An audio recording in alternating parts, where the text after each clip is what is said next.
এমন কিছু YouTube channel আছে যে চ্যানেলের মধ্যে সুন্দর সুন্দর ভিডিও আপলোড করা হয়, যে ভিডিওগুলো দেখলে পরে আপনি আকর্ষিত হয়ে সেই ভিডিওগুলো দেখেন।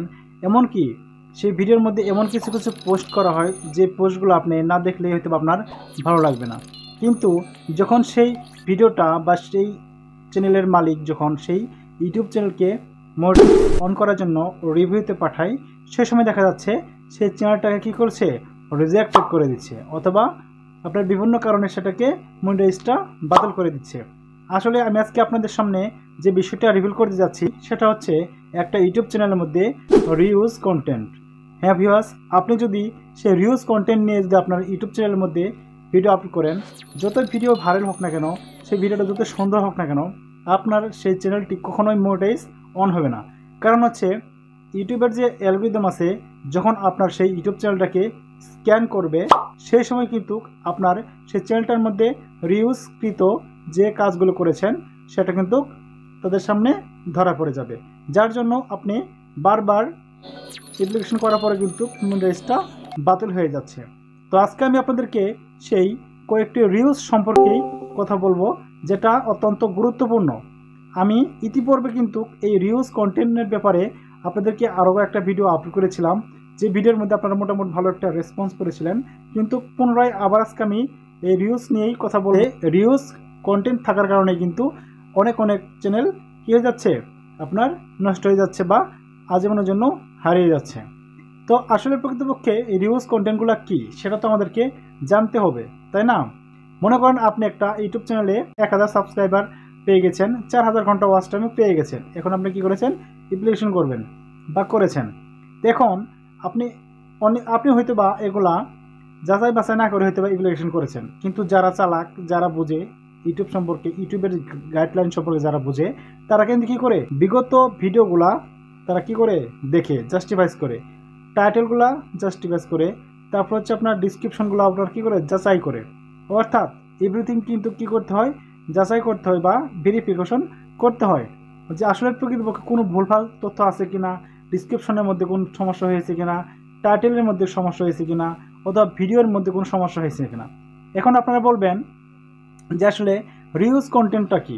রিউজ কন্টেন্ট হচ্ছে এমন একটা কন্টেন্ট, সেটা হচ্ছে মনে করেন ইতিপূর্বে কেউ ইউটিউব প্ল্যাটফর্মে হোক, ফেসবুকে হোক, ইনস্টাগ্রামে হোক, অথবা যে কোনো একটা প্ল্যাটফর্ম হোক না কেন, সেখানে একটা ভিডিও আপলোড করা হয়েছে।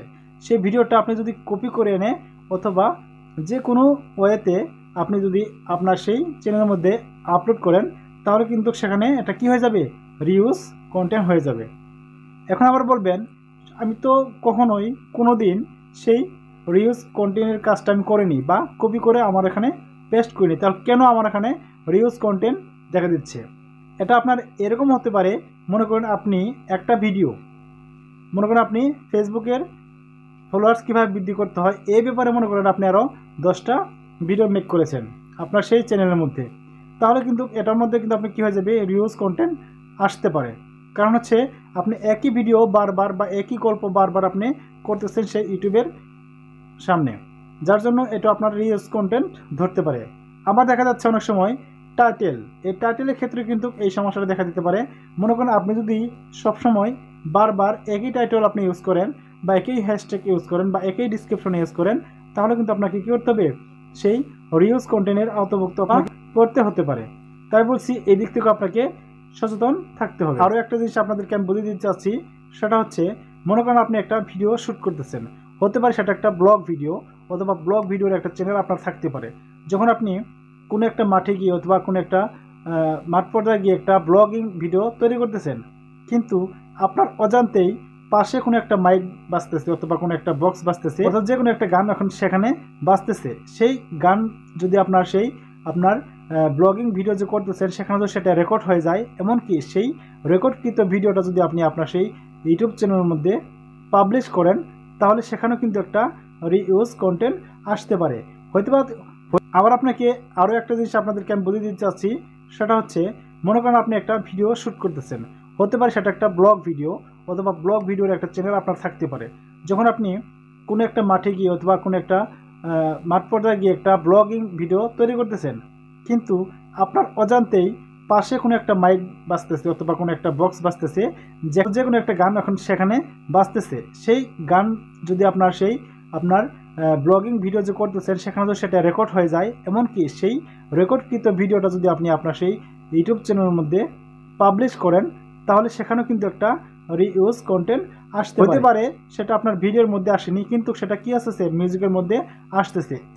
এই জন্য কিন্তু কি হয়ে যায়, রিউজ কন্টেন্ট হয়ে যায়, যার জন্য আপনার সেই চ্যানেলটাকে মনিটাইজ অন করতে বাধা দিচ্ছে ইউটিউবের অ্যালগরিদম। আবার এরকম অনেক হতেছে যে আপনারা মনে করেন যে ভিডিও আপলোড করে যাচ্ছেন, সেখানে আপনি কি করতেছেন, একটা ব্যাকগ্রাউন্ড মিউজিক বা সাউন্ড আপনি দিচ্ছেন, যেটা আপনার ইউটিউবের অনুমোদন না।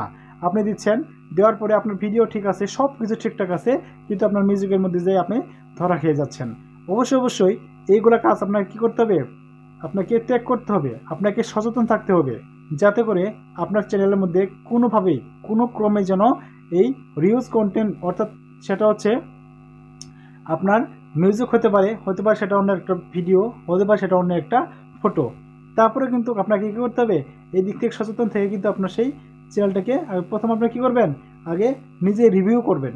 রিভিউ করে পরবর্তীতে আপনি কী করবেন, ইউটিউব অ্যালগরিদমের কাছে আপনি কী করবেন, একে মনিটাইজ অন করার জন্য অ্যাপ্লিকেশন করবেন। তাহলে কিন্তু কোনোভাবেই আপনার সেই প্রবলেমটা পড়তে হবে না। তাই বলছি, রিউজ কন্টেন্ট যদি আপনার সেই ইউটিউব চ্যানেলের মধ্যে থাকে, তাহলে কখনোই কোনো দিন আপনার সেই চ্যানেলটা মনিটাইজ অন হবে না, বারবার আপনাকে রিজেক্ট করে দেবে। তাই বলছি, এই দিক থেকে আপনাদেরকে লক্ষ্য রাখতে হবে।